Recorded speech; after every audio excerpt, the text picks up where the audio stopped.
चित्त शांत, मन अशांत। अगर सन्मार्ग में चलने के लिए कोई उपदेश करे तो इतना जिह्वा और जनेन्द्रिय के भोग में उसे मलिन कर दिया है, उसको ऐसा लगता है बड़ा सुख है, वो छोड़ नहीं पाता। रसेंद्री का और जनेन्द्री का समागम भोग नहीं छोड़ पाता।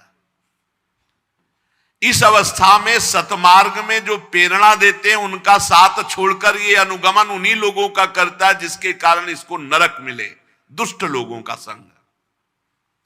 ऐसे लोगों का ये संग पकड़ता है जो ना सत्य है, ना सोच, सोच माने पवित्रता, ना बाहर की पवित्रता, ना भीतर की पवित्रता, ना वाणी में सत्य, ना संयम, ना दया, ना बुद्धि भगवत वाली, ना लज्जा, ना क्षमा, ना यश, ना मन इंद्रियों पर संयम, बस मनमानी पापाचरण। अत्यंत शोचनीय काम के खिलौना, जैसा काम चाहे वैसा, अशांत देहाभिमानी, ये असत पुरुष ऐसों का कभी भी भूलकर साधक को संग नहीं करना चाहिए, भगवान कपिल देव जी कह रहे हैं। क्योंकि न तथास्य भवेन मोहो बंधश्चान्य प्रसंगतः योषित संगाद्यथा पुंसो यथा तत्संग संगतः। साधक को, मनुष्य को, उपासक को और कोई ऐसा नहीं बांध सकता जैसा योषित संगाद्यथा, काम भाव से स्त्री संग बांध देगा, और जैसा कामियों का संग बर्बाद कर देगा ऐसा कोई संग नहीं। इसलिए ना तथास्य भवेन मोहो, ऐसा ज्ञान, ऐसा बंधन, ऐसी आसक्ति और कहीं नहीं होती। एकमात्र योषित संगाद्य था या तत्संग संगता, कामिनी का संग या कामी पुरुषों का संग, दोनों का त्याग करके असंग भाव से मेरी इस माया का बल तो देखो, बड़े बड़े दिग्विजयों के सर पर पैर रख करके नाचती है। बड़े बड़े दिग्विजयों के पैर, जो दिशाओं को भी जीत ले, ऐसों के सर पर पैर रखकर नाचती। देखो मेरी माया का प्रबल बल। भ्रकुटी और मुस्कान मात्र से, भ्रकुटी संचालन और मुस्कान मात्र से कौन ऐसा जिसको मोहित न कर ले। जब सृष्टि रचने वाले विधाता को मोहित कर लिया तो औरों की तो बात जाने दो। पीछे सुना है आपने, बहुत ध्यान से। बलम में पश्चिमाया स्त्री मैया जैनो दिशाम या करोति पदाक्रांतान भू विजम्रेण केवलम। देखो तो मेरी इस माया का बल, जो दिशाओं पर विजय प्राप्त कर उनको भी रौंद दिया, उनकी भी खोपड़ी झुकवा करके रौंद दिया। संगम न कुर्यात प्रमदासु जातु योगस्य पारम परमारु रुक्षु। अगर कोई भव समुद्र से पार जाना चाहता है, गृहस्थ है, तो एक पत्नी व्रत नियम ले लो। जिसका पाणी ग्रहण किया है बस उसकी दृष्टि भर नहीं, अन्यत्र दृष्टि अगर दूषित करोगे तो पक्का वो नरक जाने का रास्ता है। संगम न कुर्यात प्रमदासु जातु, भगवान कपिल देव। योगस्य पारम परमारु रुक्षु मत सेवया प्रतिलब्धात्म लाभो वदंती या निरयत द्वारमश्य। मेरी सेवा, मेरा भजन, मेरा चिंतन यदि निरंतर करके परम पद पर आरूढ़ होना चाहते हो तो विवेकी पुरुष वही है जो प्रमदा कामिनी का किसी भी तरह संग न करे। साध्वी का वही परम कर्तव्य है कि किसी भी तरह पुरुष शरीर का संग न करे और परस्पर कामाकर्षण वाले संग का भी त्याग करे, क्योंकि यह संग खुला हुआ नरक का द्वार है। मेरी रची हुई ये जो माया है, ये धीरे धीरे नजदीक आती, समझने नहीं देती, और फिर ऐसे गिरा लेती जैसे तिनके से ढका हुआ कुआं हो और आप बराबर समझ कर पैर रखे मुंह भरा गिर जाए। तो साधक को चाहिए योपयाति शनैर माया, शनैर माने धीरे धीरे, योषित देव विनिर्मिता तामीक्षेतात्मनो मृत्युम तृणैकूपमिवाव्रतम। साक्षात मृत्यु देखे, मृत्यु ये मृत्यु है मेरा नाश करने के लिए, इसलिए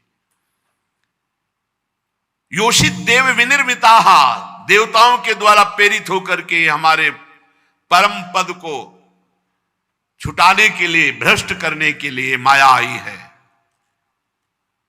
संगम न कुर्यात प्रमदासु जातु, क्यों?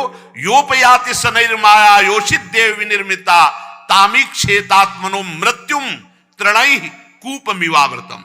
जैसे कुआं तृण से ढका हो, अगला कदम तुम्हारा कुएं में ही जाओगे, ऐसे बहुत सावधान।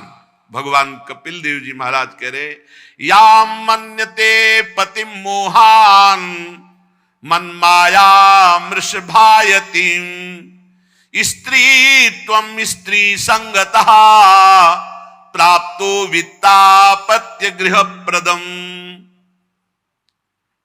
स्त्री में यदि जो आसक्त हो गया तो अगला जन्म उसका पक्का हो गया, स्त्री ही होगा। जीव पुरुष शरीराभिमानी जो स्त्री में आसक्त है, या मन्यते पतिम, मैं इसका पति हूं, मोहन मन माया मृषभायति, वो मेरी माया से मोहित होकर अपने को पति समझता है, और सामने स्त्री, तो स्त्रीत्वम स्त्री संगतः अत्यंत आसक्त, तो प्राप्तो वित्ता पतक ग्रह प्रदम, वो निश्चित अगले योनि उसको स्त्री की प्राप्त होगी। आसक्त बहुत विचित्र होते हैं। तामात्मनो विजानीयात पत्य पत्य ग्रहात्मकम दैवोपसादितम मृत्युम मृगयोर गायनम यथा। जैसे व्याधे का गान सुन करके मृग आकर पास खड़े हो जाते हैं और फिर उनको छाती में बाण सहना पड़ता है, मरना पड़ता है, ऐसे विधाता की रची हुई फांसी समझो, ये काम कामनी वासना की खेल जो है ना, ये विधाता की निश्चित की हुई मृत्यु समझो, फांसी समझो। बोले अपने लोगों की क्या बात है, अपने तो माता से पैदा हुए, स्त्री शरीर से पैदा हुए। जिन्होंने कभी स्त्री देखा नहीं तो पैदा भी नहीं हुए थे स्त्री से। श्रृंगी ऋषि, ऋषि श्रृंग, वो हिरण से पैदा हुए थे। उनके पिताजी विभांडक ऋषि, वो दिनचर्या के लिए जल लेने गए थे, तो वहां देखा कि गंधर्व अप्सरा केली करे, अप्सरा को देखा तो अप्सरा का शरीर, बहुत उन्होंने अपनी इंद्रियों को काबू में करना चाहा, लेकिन भगवान की लीला थी तो उनका वीर शक्ति स्राव हो गई। अब वो जल में संध्या तर्पण आदि के लिए स्नान करके अब वो प्यासी हुई मृगी आई, पिया तो ब्रह्म ऋषि का बड़ा ओजस्व तो वो गर्भ रह गया। और जब उसके संतान हुई तो वहीं आश्रम के समीप ही एक सींग केवल हिरण का, जैसे गोकर्ण जी के कान केवल गाय के और बच्चा मनुष्य का, ऐसे सींग केवल एक और बकाया ब्रह्म ऋषि के। वो ध्यान के द्वारा देखा, रे तो मेरे ही बालक है, उठा के आश्रम में पालन करने लगे। कभी स्त्री देखा ही नहीं था। श्रृंगी ऋषि ने, जो ऋषि श्रृंग कहे गए, कभी देखा ही नहीं था। तो कह रहे तुम तो स्त्री से पैदा हुए हो, समाज में रह रहे हो, जिसने कभी देखा ही नहीं था उनकी हालत। अब एक दशरथ जी के मित्र थे लोमपाद महाराज, लोमपाद जी। अब उनके जो पुत्री थी वो चक्रवर्ती सम्राट अयोध्या नरेश महाराज दशरथ की पुत्री शांता, दोनों में मित्रता थी कि प्रथम संतान जो होगी वो दे दे। तो प्रथम संतान ये युवावस्था को प्राप्त हो गई थी और अकाल पड़ गया राज्य में। तो ब्रह्म ऋषियों से पूछा कि अकाल ये सूखा पड़ गया, इसका कैसे निराकरण हो? तो उनका एक ही उपाय है, आप राज पदवी से हटो। आप राज पदवी पे बैठोगे तो 12 वर्ष तक अकाल ही रहेगा। और राज पदवी पे विभांडक ऋषि के पुत्र श्रृंगी ऋषि को विराजमान करो और अपनी पुत्री का पाणी ग्रहण संस्कार करके अभी वर्षा हो जाएगी। तो उनका जगत रक्षा के लिए, प्रजा रक्षा के लिए मैं ऐसा अवश्य करूं। बोले नहीं, बहुत कठिन है। बोले ब्याह हो ही नहीं सकता। बोले वो इस विषय शून्य है, उनको पता ही नहीं है संसार का राग रंग। और विभांडक ऋषि उनको महान तप में संलग्न किए हुए हैं। तो ब्राह्मणों से कहा फिर क्या हो? तो बोले पहले उनके अंदर काम संस्कार तो डाले जाएं, संस्कार ही नहीं है काम के, तो ब्याह का मतलब क्या होगा? बोले ऐसे ब्रह्म ऋषि की संतान में काम संस्कार कोई खिलवाड़ है? तो बोले खिलवाड़ तो नहीं, पर हो सकता है राज्य की प्रसिद्ध जो गान करने वाली वैश्याएं हैं, नृत्यांगनाएं हैं, उनको बुलाया जाए और अच्छी धनराशि दी जाए और वो काम कला में प्रवीण होती, वो जाके संस्कार डालें। अब बुलाए गई तो बड़ी प्रवीण सब एक से एक। जीव ही श्रृंगी ऋषि के बाद सबने कान पकड़ लिया, महाराज भस्म करवाना चाहते हो? उनके पिता एक सेकंड में जल लेंगे, वो कहेंगे जाओ तो बस हो गया, हम सब ढेर हो जाएंगे। हाथ जोड़ा महाराज ने कि हमारी और सारी प्रजा के जीवन की बात है। तो उनका महाराज है तो बहुत कठिन, प्राणों की बाजी लगा दूंगी आपके लिए, पर हमारे लिए व्यवस्था की जाए जैसी हम चाहते हैं। बोले हाँ।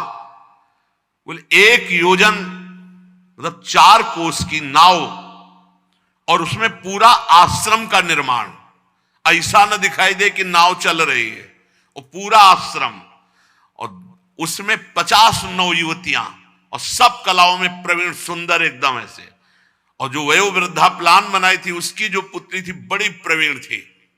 उससे कहा जान की बाजी लगा के जाना और श्रृंगी ऋषि को ये खवाओ ये पियाओ ऐसे ऐसे। वहां गुप्तचर लग गए राजा के, पता चला हफ्ते में एक बार श्रृंगी ऋषि के पिताजी विभांडक ऋषि जाते थे कंदमूल फल लेने। अब 2-4-10 घंटा तो लगते ही थे, इधर फल उधर फल, कोई एक बगीचा थोड़ी सेव का कि तोड़ के ले आए। सूचना मिली, गए, बहुत डरती हुई भगवान को प्रणाम करके कि भगवान क्षमा करना, संपूर्ण देश की रक्षा के लिए राजा की आज्ञा से मैं ऐसा करने जा रहा हूं, यद्यप बड़ा अमंगल कार्य है किसी ऋषि को उसके मार्ग से। अब वहां आश्रम की मर्यादा की जो ऋषि आते, ऋषि मुनि आते, तो उनको सिखाया गया था श्रृंगी ऋषि को खड़े होकर के आदर करना, आसन देना, अर्घ देना, जो भी कंदमूल फल है वो पवाना, सम अवस्था के हैं तो गले लगाना ऋषियों की। और उसको स्पष्ट उस बूढ़ी वैश्या ने सिखा दिया था ऋषि के द्वारा दिए हुए ना आसन पे बैठना, क्योंकि भस्म हो जाओगी। वो सब सच्चे महापुरुष हैं, अगर उनके द्वारा दिया आसन तो तुम्हारे सारे के सारे सुकृत नष्ट हो जाएंगे, आयु नष्ट हो जाएगी। उनके द्वारा दिया हुआ कोई अतिथि स्वीकार मत करना, आतिथ्य स्वीकार मत करना। गई, जे भी गए सो खड़े हो गए। वो तो नई अवस्था, एक सिंह, बड़े देव स्वरूप सुंदर। उन्होंने कभी स्त्री देखा नहीं था, उन्होंने सोचा ऋषि आ रहे। वो आए, उन्होंने कहा महाराज मेरा नियम है, आप हमें प्रणाम नहीं करेंगे, हम आपका आसन नहीं, अपना आसन निकाला और आपका दिया हुआ पानी भी नहीं पिएंगे, क्योंकि हम नियम में चल रहे हैं। अच्छा हाँ, बोले इतना हो सकता है। गले लग, जो ही गले लगे तो आज तक किसी ऋषि मुनि के गले लगने में ऐसा उनको अनुभव नहीं हुआ था। अरे कहां वो त्वचा, कहा गर्मी सर्दी सहने वाली त्वचा ऋषि मुनियों की। तो उनका ऋषि, आप किस देश के ऋषि जिनके केस लंबे लंबे, हमारे केस तो जटा पड़ गए। वो एकदम भोले, संसार को जानते नहीं थे।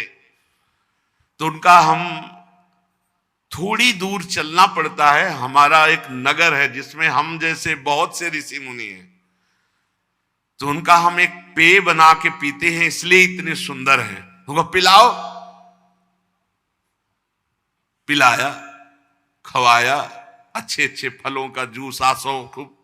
अरे अब तो श्रृंगी ऋषि को लगा कि कभी भी विभांडक ऋषि लौट के लावे, और ये ऋषि हमारे साथ रहे। इतने में इशारा हुआ गुप्तचर का कि महाराज वहां से चल पड़े, तो उनका बस हमारे अनुष्ठान का समय होता, हम जा रहे हैं। विकल हो गए कुछ क्षण के मिलन में और कहा ऋषि हम आपके बिना जीवित नहीं रह सकते। तो उन्होंने कहा आप धैर्य रखना, मैं समय लगा के फिर आती हूं। वो ऐसे बैठे थे श्रृंगी ऋषि, पिताजी आए, कोई प्रणाम नमस्कार कुछ नहीं। तो उनका बेटा ये क्या, आज तक तो ऐसा कभी नहीं हुआ, यज्ञ की अग्नियां बुझ रही हैं, तुमने उठ करके ना तो हमारा स्वागत किया ना प्रणाम किया, ये क्या? बोले पिताजी धरती घूम रही है। महाभारत में पढ़ के बोले धरती घूमो पिताजी। अब आप जैसे ऋषियों को गले लगने का मन नहीं, एक ऋषि ऐसे आए थे कि हर समय मन कहता उनको गले लगा ले। बोले ऐसे कौन से ऋषि आ गए? बोले आपकी जटाएं हमारी जटाएं बिल्कुल ठीक नहीं, उन ऋषि की जटाएं इतनी मुलायम सुगंध आ रही थी। तो उनका ये तो कोई राक्षसी हो सकती है या यक्षिणी हो सकती है जो माया हमारे बेटे के मंत्रों के द्वारा पवित्र जलाल, और कहा ये जो पृथ्वी घूम रही इसका मतलब आसो पिलाया गया है तुम्हें। वो कोई साधारण मदिरा नहीं तो वो फलों का आसो ऐसे बनाकर, क्योंकि अपराध नहीं तो नष्ट हो जाए। तो उनका हमने बताया था कि जब हम आश्रम में ना रहे तो इस तरह की जो दैवी माया है या राक्षसी माया है आक्रमण कर सकती, तुम्हें सावधान होना चाहिए। पिताजी उस ऋषि से मिलाओ। धीरे धीरे एक हफ्ता तो नहीं गए, फिर उन्होंने कम समय में कंदमूल फल लाने का सोचा। गुप्तचरों ने कहा गए कंदमूल फल लेने, वही आए, जे भी देखा सो दौड़ पड़े। तो उनका देखो आज हमारे अनुष्ठान का समय बहुत कम है, हम यहां बैठकर बातचीत नहीं कर सकती, अगर आपको हमारे से तनिक भी प्रेम है तो आप हमारे साथ चलो। तो उनका हम कभी लौट के ले जाएंगे आश्रम में, आपके साथ चलेंगे। चल, जिन्होंने कभी स्त्री नहीं देख पहुंचे तो नाव थी, एक योजन 4 कोस 4 थे, 12 किलोमीटर की नाव, पूरा आश्रम।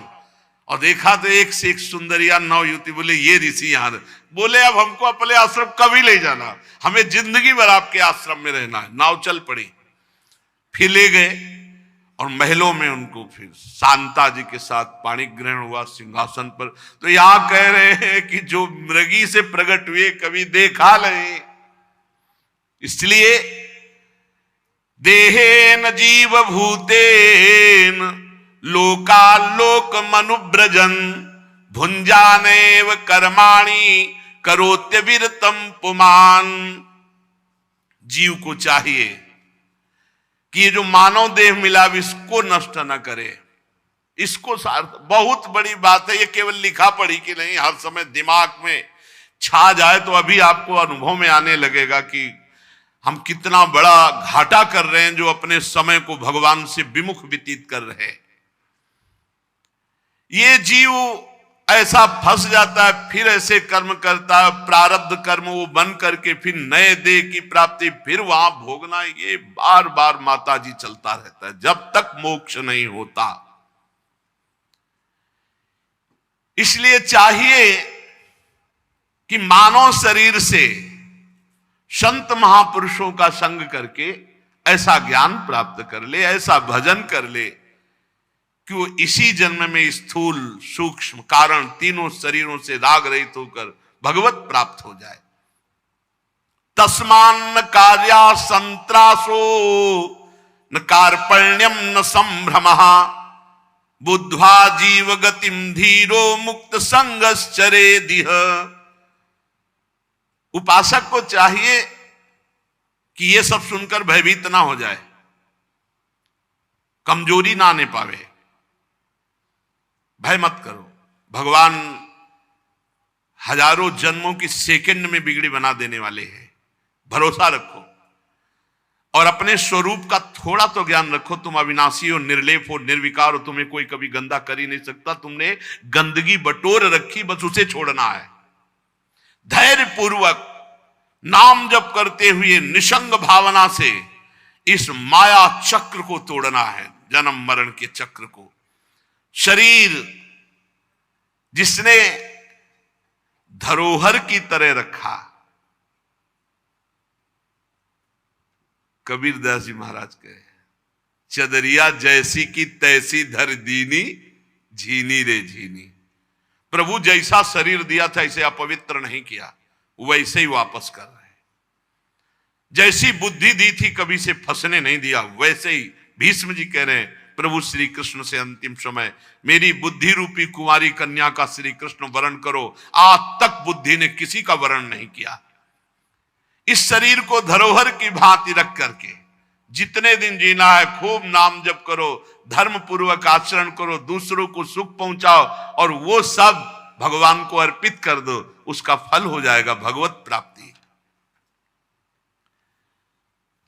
और जो पुरुष ऐसा नहीं करता, केवल घर में रहकर सकाम भाव से गृहस्थों के धर्म का पालन करता है, न नाम जप, न भजन, न कीर्तन, न कथा, न परोपकार, और बस वही काम भोग का अनुष्ठान, तरह तरह की कामनाओं से मोहित, भगवत धर्मों से विमुख, और बहुत बना तो श्राद्ध पितरों को पिंडदान, बस इसी में लगे रहते हैं। उनकी बुद्धि केवल उपासना कर सकती है तो पिंडदान, देवता, पितर इन्हीं को। और ये उपासना जब बहुत अच्छी हो जाए देवताओं की, पितरों की, श्राद्धों की, तो चंद लोक तक पहुंचाती है, कोई भगवत प्राप्ति नहीं।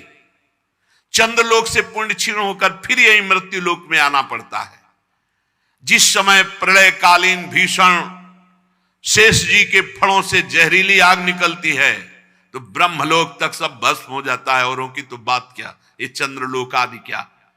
इसलिए विवेकी पुरुष को चाहिए ये स्वधर्मान दुइहंती धीरा कामार्थ हेतवे निसंगा न्यस्त कर्माण प्रशांता शुद्ध चेतसः निवृत्ति धर्म निरता निर्ममा निरहंकृता स्वधर्माख्येन सत्वेन परिशुद्धेन चेतसा। ऐसे जाते हैं भगवत धाम को, अनासक्त हैं, जो किसी से भी आसक्ति नहीं, सब में भगवत भाव, प्रशांत, किसी भी द्वंद्व से वो विक्षेप को प्राप्त नहीं होते, प्रशांत। अंतःकरण की कैसी भी स्थिति हो, उपासक को कभी विक्षिप्त नहीं होना चाहिए। आप अंतःकरण नहीं हो उस समय, तत्काल ध्यान, अशांत है अंतःकरण, बहुत परेशानी, जलन हो रही, आप बिल्कुल अलग हो जाओ। बड़ी मस्ती की बात, बहुत मना कर रहे थे कि नहीं नहीं नहीं, भोग मर, असंग, अब भोग तो असंग हो जाओ, तुम अविनाशी हो, तुम अंतःकरण नहीं हो, तुम देह नहीं हो, बस ये समझ पाओ तो समझ पाओ। यही समझ आ गई तो हर परिस्थिति में प्रसन्नात्मा, ब्रह्मभूता प्रसन्नात्मा। भोग मना कर रहे थे, शास्त्र मना कर रहे, गुरुजन मना कर, नहीं वही रास्ता चयन, भोग जल असंग दृष्टा मात्र, जैसे आग लगी दूर से हम देख रहे हैं, हम नहीं जल रहे, प्रशांत। ये स्थिति तभी आएगी जब स्वरूप का ज्ञान होगा, नहीं तो नहीं आएगी।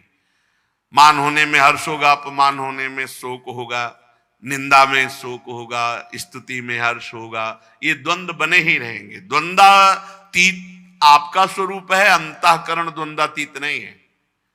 अंतःकरण तभी सम होगा जब आप अपने स्वरूप को जानोगे, तो साक्षी मात्र रहने से वही प्रभाव अंतःकरण में पड़ेगा और सम हो जाएगा। अंतःकरण सम होना साक्षात भगवत प्राप्ति हो जाना है। कोई भी द्वंद्व अंतःकरण में प्रभाव ना डाले, चाहे मान हो, चाहे अपमान हो, निंदा हो, स्थिति हो, लाभ हो, हानि हो, सुख हो, दुख हो, या मृत्यु ही क्यों ना आने वाली हो, कोई भी हलचल न पैदा हो, यह सिद्ध पुरुष का लक्षण है। शुद्ध चित्त, निरंतर भजन करने से चित्त शुद्ध होगा, कोई और साबुन नहीं है। बड़ी कृपा है जिनको ये दिमाग में बात बैठ गई कि हर समय नाम जप करना है, हमें हर समय नाम जप करना है। नाम जब पकड़ लिया तो चित्त शुद्ध हो जाएगा, आपको द्वंद्वों की सहने की सामर्थ्य प्राप्त हो जाएगी, आप अनासक्त सब हो जाएगा। नाम जप, निवृत्ति, सब हो रहा है पर कहीं अच्छा नहीं लग रहा, अच्छा लग रहे हैं केवल प्रभु। हो रहा है पर कहीं आसक्ति नहीं है, क्योंकि पता है सब मायाकृत है। अनासक्त, ममता रहित, अहंकार शून्य, ऐसा पुरुष भगवत प्राप्त होता है। ये पिंडदान, देवताओं का, श्राद्धों का, ये चंद्रलोक जाते हैं, देवलोक जाते हैं। लेकिन यहां से लेकर के ब्रह्मलोक तक आवागमन चक्र है। आ ब्रह्म भूनान लोकान पुनरावर्तिनो अर्जुन, भगवान कह रहे हैं। काम बनेगा भगवत धाम जाने से, भगवत प्राप्ति से। परमानंद स्वरूप पुराण पुरुष पर ब्रह्म में जब तक लीन नहीं हुआ जा सकता तब तक बात नहीं बनती। लीन का मतलब है तन्मयाहा, भगवान के चिंतन में, भगवान के मनन में डूबो। जिनका चित्त इस लोक में आसक्त है और जो कर्मों में श्रद्धा रखते हैं, वेद के द्वारा कहे हुए काम्य कर्मों का अनुष्ठान करते हैं, उनकी बुद्धि रजोगुण से युक्त हो गई है, इसलिए वो भगवत प्राप्ति के मार्ग को नहीं समझते हैं। वो केवल इन देवता का पूजन, इन देवी का पूजन, पितरों का पूजन, श्राद्ध का पूजन ऐसा करते हैं। और वो केवल धर्म, अर्थ और काम के परायण होते हैं। उनको मोक्ष या भगवत प्राप्ति से कोई मतलब नहीं होता। जिनके महान पराक्रम अत्यंत कीर्तनीय है, भवभयहारी भगवान श्री कृष्ण की कथाएं इनको अच्छी नहीं लगती, आराधना इनको अच्छी नहीं लगती, क्योंकि ये केवल अर्थ काम के गुलाम होते हैं। इनकी आराधना बस श्राद्ध, पितर, देवी देवता जो हमारी कामनाओं की पूर्ति कर दें, कोई मोक्ष धर्म या भगवत प्राप्ति की ऐसी कोई आकांक्षा नहीं होती, जो अज्ञानी जन है। भगवान कह रहे हैं हाय, भगवान कह रहे हैं हाय विष्ठा भोजी कूकर शुकर आदि जीवों की विष्ठा चाहने के समान, जो भगवान की प्राप्ति को छोड़कर नाम जब, भगवत कथा, कीर्तन आदि जो भगवत प्राप्ति का भाव है, इसको छोड़कर जो संसार के भोग मांगते हैं, तो जैसे प्रहलाद जी ने नरसिंह भगवान से कहा कि भगवान हमको तो परम पद आपका नहीं चाहिए, क्यों? हमें आपकी लीला कथा सुनने को मिलती है, आपका नाम जपने का अभ्यास है, आपका चरणामृत पीते हैं, आपके आश्रित, मुझे आपका आशीष नहीं चाहिए, हमें आपका आशीर्वाद चाहिए इन भूले हुए जीवों के लिए, इनको भगवत प्राप्ति होनी चाहिए। हम तो आपके लीला कथा चरणामृत के बल से माया पर विजय प्राप्त कर लेंगे। भगवान ने कहा लिवा लो जिनको, अभी हम बैठे सीधे वैकुंठ भेज देंगे। पूरे नगर में कोई भी वैकुंठ जाने के लिए तैयार नहीं हुआ। बूढ़े बूढ़े थे, उनको भी कहा कि भगवान नरसिंह भगवान कह रहे चलो वैकुंठ। अभी क्या है, अभी लड़का नादान है, पूरी संभाल नहीं पाएगा, भगवान से कह दो कुछ दिन का समय दें, तो फिर कोई तैयार नहीं हुआ। एक सूकरी मिली, सूकरी से कहा तेरा जीवन कितना घृणित है, चल वैकुंठ चल, भगवान संतों से सुना है। तो सूकरी ने कहा वैकुंठ में मिलता जो यहां खा रहे हैं? बोले नहीं। बोले भी नहीं जाना वैकुंठ। बोले हाय विष्ठा भोजी सूकर जैसे विष्ठा ही चाहता है, ऐसे जो मनुष्य जीवन प्राप्त करके भगवान का नाम जब, भगवान की कथा, भगवत सेवा जो भगवत प्राप्ति का हेतु है, इनको छोड़कर, भगवत प्राप्ति की चाह छोड़कर जो भोगों को मांगता है, वो ऐसे ही है जैसे विष्ठा भोजी सूकर कूकर विष्ठा मांगे। गर्भाधान से लेकर अंत्येष्टि क्रिया तक सब संस्कारों को विधि पूर्वक करने वाले सकाम कर्मी सूर्य से दक्षिण की ओर पितृयान धूर्म मार्ग में प्रीतिश्वर आर्यमा के लोक में जाते हैं और फिर पुनः मृत्यु लोक में लौटते हैं। इनका कल्याण नहीं होता, ये भगवत प्राप्त नहीं होते। ध्यान दीजिए, जो गर्भाधान से लेकर अंत्येष्टि संस्कार तक बिल्कुल शास्त्र सम्मत होते हैं, वो केवल पितृयान में जाते हैं। भजन नहीं करोगे तो कोई दूसरी ऐसी साधना नहीं जो भगवत प्राप्ति करा दे। जैसे लोग बोलते हैं हम मर गए हैं, वो तो अंत्येष्टि क्रिया में, पिंडदान में सब करने से उनको भगवत प्राप्ति हो जाएगी। अरे जिंदा में कहा कि नहीं हो जाएगी। गर्भाधान से लेकर अंत्येष्टि क्रिया तक अगर भजन नहीं हुआ भगवान का, तो अन्य कोई साधन भगवत प्राप्ति नहीं कराएगा। हाँ, अब यह है कि उनके लिए भागवत अनुष्ठान करो, खूब नाम जप करो, उनको देव, तो उनका कल्याण हो जाए, भगवान की कृपा।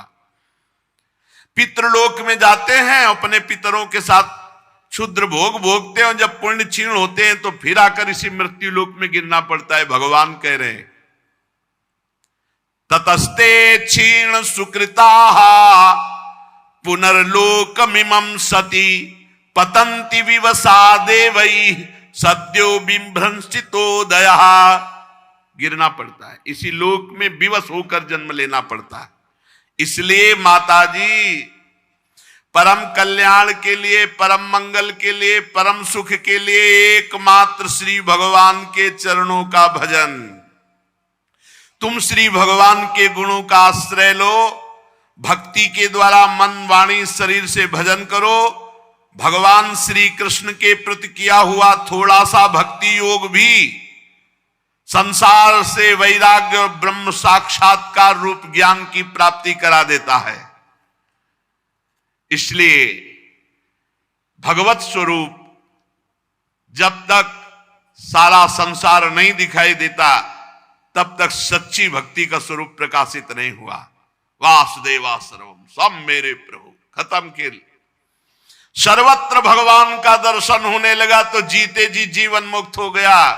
वही संग रहित समान रूप दोष और गुणों से रहित महिमा में आरूढ़ ब्रह्म साक्षात्कार किए हुए महापुरुष है, जिसको सर्वत्र भगवान की अनुभूति।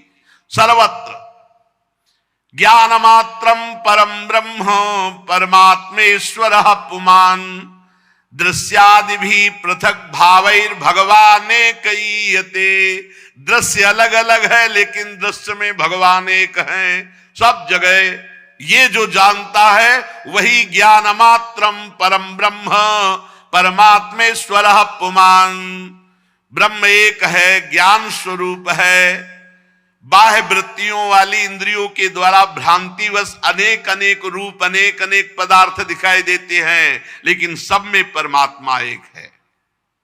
माता जी, योगाभ्यास के द्वारा एकाग्र चित्त से, असंग बुद्धि से ऐसा दर्शन होता है, ऐसा अनुभव होता है।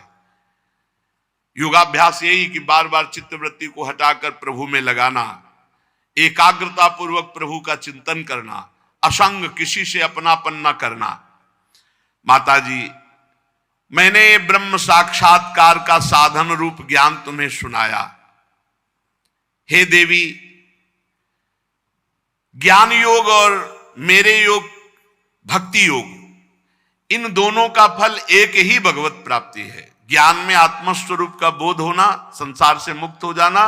भक्ति में भगवान का साक्षात दर्शन होना, संसार से मुक्त हो जाना, आत्मबोध हो जाना। मम दर्शन फल परम अनुपा जीव पाओ निज सहज स्वरूपा। नाना प्रकार के कर्म कलाप करने वालों को क्या मिलना है? इसलिए उन हर कर्मों को भगवान को समर्पित करते हुए, नाम जप करते हुए कर्म करो। मान लो, कोई भी कर्म शास्त्र विरुद्ध मत करो, नाम जप करते हुए सत्कर्म करो, उसे भी भगवान को समर्पित कर दो। बच जाओगे इस माया की पिटाई से। नहीं तो बार बार कौन कौन सी योनि में जन्मना मरना। माता जी, मैंने ये सब तुम्हें 4 प्रकार की भक्ति सुनाई। अष्टांग योग सुनाया, प्रकृति और पुरुष काल, ये सब सुनाया। 4 प्रकार की भक्ति, सतोगुणी, रजोगुणी, तमोगुणी और गुणातीत। देहूती जी ने कहा, प्रभु ब्रह्मा जी आपके ही नाभि कमल से प्रकट हुए हैं। प्रलयकालीन जल में शयन करने वाले आपके पंचभूत इंद्रिय शब्दादि विषय मनोमय विग्रह, जो सत्वादि गुणों के प्रवाह से युक्त सत्स्वरूप, कार्यों कारण दोनों के बीज हैं। ये सब हमने सुना। निष्क्रिय सत्य संकल्प, संपूर्ण जीवों की गति, ये सब सुना।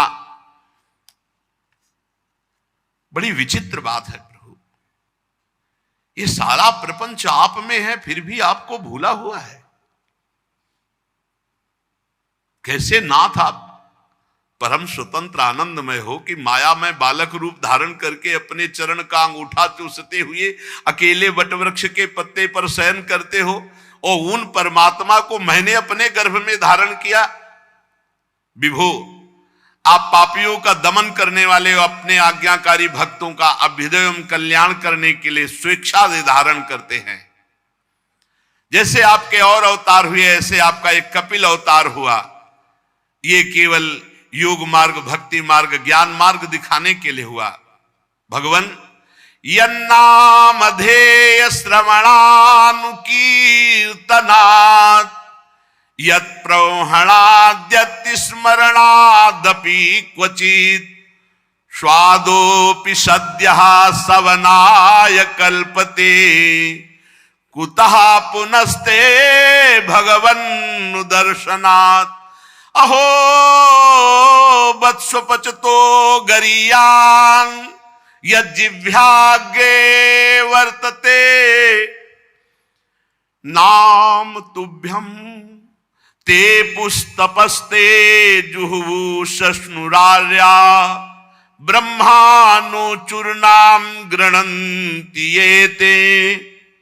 भगवान वो धन्य हो जाता है जिसे आपका नाम सुनने को मिल जाता है। नाम कीर्तन, भूला भटका माया में जो आसक्त चित्त है, अगर उसको भी नाम महिमा सुनने को मिल गई, नाम जपने लगा, नाम कीर्तन, तो कह रहे स्वादोपि सद्यः सवनाय कल्पते। कुत्ते का मांस खाने वाला चांडाल भी सोमयाजी ब्रह्म ऋषि के समान पूजनीय हो जाता है जो आपका नाम जपने लगता है, नाम कीर्तन करने लगता है। अहो वत्सपचतो गरीयान् यज्जिह्वाग्रे वर्तते नाम तुभ्यं ते पुस्तपस्ते जुहुवु शश्नुरार्या ब्रह्मानो चूर्णाम गृणन्ति येते। वह स्वपच चांडाल भी सर्वश्रेष्ठ जगत बंदनीय हो जाता है जिसकी जिह्वा के अग्रभाग पर हे प्रभु आपका नाम विराजमान हो। जो आपका नाम जप करता है उसने तपस्या कर लिया, सब यज्ञ कर लिए, सब तीर्थ अवगाहन कर लिया, सब सदाचार का पालन कर लिया, सब साधनाएं कर ली, सब वेदाध्ययन कर लिया, नाम जप के बराबर कुछ नहीं। जिसने आपका नाम जप शुरू कर दिया उसने भारी तपस्या कर ली, यज्ञ कर लिया, तीर्थ स्नान कर लिया, सदाचार का पालन कर लिया, वेदाध्ययन कर लिया, अर्थात नाम जापक के सब अपने आप कार्य पूर्ण हो रहे हैं। उसे न वेदाध्ययन की, न तपस्या की, न यज्ञ की, न तीर्थ स्नान की। करे अच्छा है, अगर नहीं करा तो सब कुछ हो रहा है, नाम में सब सामर्थ्य विराजमान है। वो चाहे नीच स्वपच चांडाल क्यों न हो, वो जगत पूज्य हो जाता है जिसकी जिह्वा पर भगवान नाम विरा। अहो वत्सपचतो गरीयान् यज्जिह्वाग्रे वर्तते नाम तुभ्यम। हे प्रभु, ऐसे जिनका नाम इतना मंगलमय, प्रभु मेरे सामने बैठे हैं। प्रभु आपका नाम, आपकी चर्चा सुन ले तो मान हो जाता है, फिर आपका दर्शन। भगवन् दर्शनात् कुतः पुनस्ते। अब तो हमें कुछ करना बाकी थोड़ी प्रभु, आप हमारे सामने बैठे हो।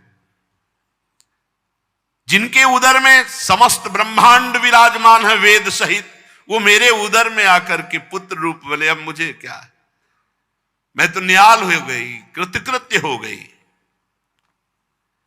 कपिल देव जी ने कहा, माता जी मैंने तुम्हें जो सुगम मार्ग बताया है इसका अवलंबन करने से शीघ्र ही परम पद की प्राप्ति होती है, और तुम तो परम पद स्वरूप ही हो।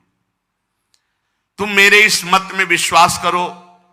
ब्रह्मवादी लोगों ने इसका सेवन किया है। इसका अनुष्ठान करने से जन्म मरण रूपी चक्र का नाश हो जाता है, और जो मेरी बात नहीं मानेंगे तो मेरी प्रबल माया उन्हें ऐसे कर्म करवाएगी कि बार बार जन्म, बार बार मरण। येन माम भवम याया मृत्यु मृच्छन्त्य तद्विदः। अगर मेरी बात नहीं मानेंगे तो ये माया बला तुमसे ऐसे कर्म करवाएगी कि दुर्गति हो जाएगी। ऐसा ज्ञान उपदेश किया और अपनी माता को प्रणाम किया और कहा, मां मेरा कार्य पूर्ण हो गया। पिता सन्यास लेकर भगवत स्वरूप हो गए, आपको उपदेश दे दिया, अब मैं चला। माता को प्रणाम करके और भगवान कपिल देव जी वहां से असंग भावना से चल दिए। देहूति जी भी सरस्वती के मुकुट सदस्य अपने आश्रम में अपने पुत्र के उपदेश किए हुए योग साधना के द्वारा समाधि में स्थित हो गई। समस्त सुखों का त्याग करके रात दिन भगवान के चिंतन में डूबी हुई। बड़ा कठिन होता है भोगों का त्याग करके, भोगों की स्मृति का त्याग करके भगवत स्मृति में।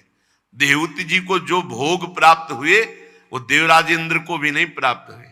भोग त्याग दिया, भोग की स्मृति त्याग दिया, अखंड भगवत स्मृति समाधि में निमग्न। भक्ति के प्रबल प्रवाह, वैराग्य और अनुष्ठान से अंदर ही ब्रह्म साक्षात्कार हो गया। माया जनित आवरण दूर हुआ।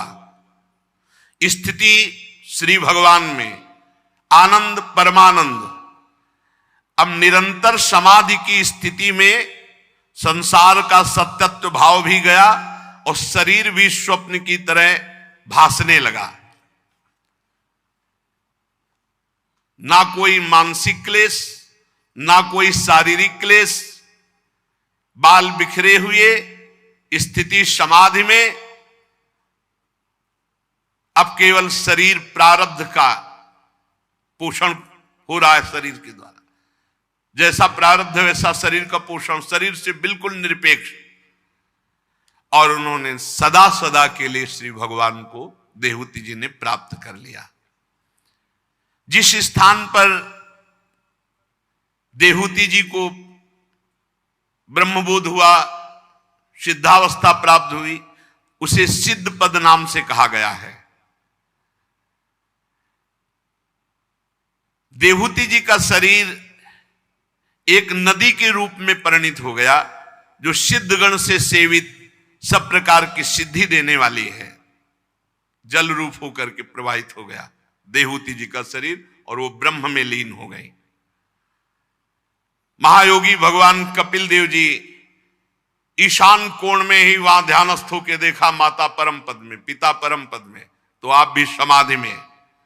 स्वयं समुद्र ने कपिल भगवान का पूजन किया और तीनों लोकों की शांति के लिए भगवान कपिल देव जी योग मार्ग का आश्रय लेकर समुद्र में समाधिस्थ हो गए। सिद्ध चारण गंधर्व मुनि अप्सरागण उनकी स्तुति करते हैं। सांख्याचार्यगण भी सब प्रकार से कपिल भगवान का स्तवन करते हैं। निष्पाप विदुर जी, तुम्हारे पूछने से मैंने ये भगवान कपिल और देवहूति जी का परम पवित्र संवाद सुनाया। यह कपिल देव जी का मत अध्यात्म युग का गूढ़ रहस्य है। जो पुरुष श्रद्धा पूर्वक इस कथा को सुनेगा वो भगवान की विशुद्ध भक्ति से युक्त होकर अंत में भगवान के परम पद को प्राप्त होगा। जो श्रद्धा पूर्वक इस संपूर्ण प्रसंग कपिलोपाख्यान को सुनेगा वो भगवान की भक्ति से युक्त होकर इसी जन्म में भगवत प्राप्ति करेगा। श्री मैत्रेय जी स्वयंभू मनु की महारानी शतरूपा से प्रिव्रत और उत्तानपाद ये दो पुत्र हुए थे। 3 कन्याएं आकुति, देहूति, प्रसूति। तो देहूति जी का आप चरित्र सुने पूरा। आकुति का यद्यपि उसके भाई थे तो भी महारानी शतरूपा की अनुमति से उन्होंने रुचि प्रजापति के साथ पुत्रिका धर्म के साथ विवाह किया। पुत्रिका धर्म के अनुसार किए जाने वाले विवाह में शर्त होती कि कन्या के जो पहला पुत्र होगा उसे कन्या के पिता स्वीकार करेंगे। प्रजापति रुचि भगवान के अनन्य चिंतन के कारण ब्रह्म तेज से संपन्न महापुरुष थे। उन्होंने आकुति के गर्भ से पुरुष और स्त्री का एक जोड़ा उत्पन्न किया। उनमें जो पुरुष था वो साक्षात यज्ञ स्वरूपधारी भगवान श्री हरि, और जो स्त्री थी वो भगवान से कभी अलग न रहने वाले लक्ष्मी जी के अंश स्वरूपा दक्षिणा। यज्ञ और दक्षिणा का प्रादुर्भाव हुआ। मनु जी अपनी पुत्री आकुति के उस परम तेजस्वी पुत्र यज्ञ और दक्षिणा को पास रख लिया। रुचि प्रजापति ने जब दक्षिणा विवाह के योग्य हुई तो उसने भगवान को ही पति रूप में प्राप्त करने की इच्छा की। तब भगवान यज्ञ पुरुष ने दक्षिणा से विवाह किया। इसलिए यज्ञ तभी पूरी मानी जाती जब दक्षिणा हो, दक्षिणा दी जाए। इससे दक्षिणा को बड़ा संतोष हुआ। भगवान प्रसन्न होकर उससे 12 पुत्र उत्पन्न किए। तोष, प्रतोष, संतोष, भद्र, शांति, इडस्पति, इद्म, कवि, विभु, स्वर्ण, सुदेव, रोचन। ये ही स्वयंभू मनवंतर में तुषित नाम के देवता हुए। उस मनवंतर में मरीचि आदि सप्तऋषि थे। भगवान यज्ञ ही देवताओं के अधीश्वर इंद्र थे। महान प्रभावशाली प्रिव्रत उत्तानपाद मनु पुत्र थे।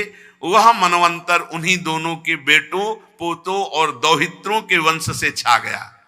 प्यारे विदुर जी, मनु जी ने अपनी दूसरी कन्या जो देहूति जी, वो करदम जी से ब्याही। उनके संबंध में पूरा प्रसंग आप सुन चुके हैं। अब मनु जी ने अपनी तीसरी कन्या प्रसूति का विवाह ब्रह्मा जी के पुत्र दक्ष प्रजापति से किया और उनकी विशाल परंपरा से त्रिलोकी भर गई। करदम जी की देहूति जी से 9 कन्याएं हुई थी, जो 9 ब्रह्म ऋषियों को ब्याही गई। उनका पहले वर्णन कर चुके हैं। इनकी जो वंश परंपरा सुनता है उसके सारे पाप नष्ट हो जाते हैं, भगवान में रति होती है। मरीचि ऋषि की पत्नी करदम जी की बेटी कला से कश्यप और पूर्णिमा नाम के 2 पुत्र हुए, जिनके वंश से ये सारा जगत भरा है। पूर्णिमा के विरज और विश्वक नाम के 2 पुत्र हुए और देवकुल्या नाम की एक कन्या हुई। यही देवकुल्या तपस्या करके दूसरे जन्म में जब वामन भगवान ने रूप धारण करके ब्रह्मलोक तक चरण पधराया तो चरण जो धोवन हुआ, यही देवकुल्या गंगा नाम की नदी के रूप में प्रकाशित हुई। ये पूर्व जन्म में गंगा जी थी देवकुल्या, और ये खूब तपस्या भजन करके भगवान के चरण धोवन से प्रकट हुई अगले जन्म में, जिनका नाम गंगा पड़ा। अलकनंदा, मंदाकिनी, भागीरथी 3 के रूप में प्रकाशित हुई। अत्रि जी की पत्नी अनुसुईया जी थी, बड़ी पतिव्रता थी। इनके 3 पुत्र हुए, श्री हरि, दत्तात्रेय जी, महादेव, दुर्वासा जी, ब्रह्मा जी, चंद्रमा मुनि। ये भगवान श्री हरि और शंकर जी और ब्रह्मा जी के अंश से उत्पन्न हुए।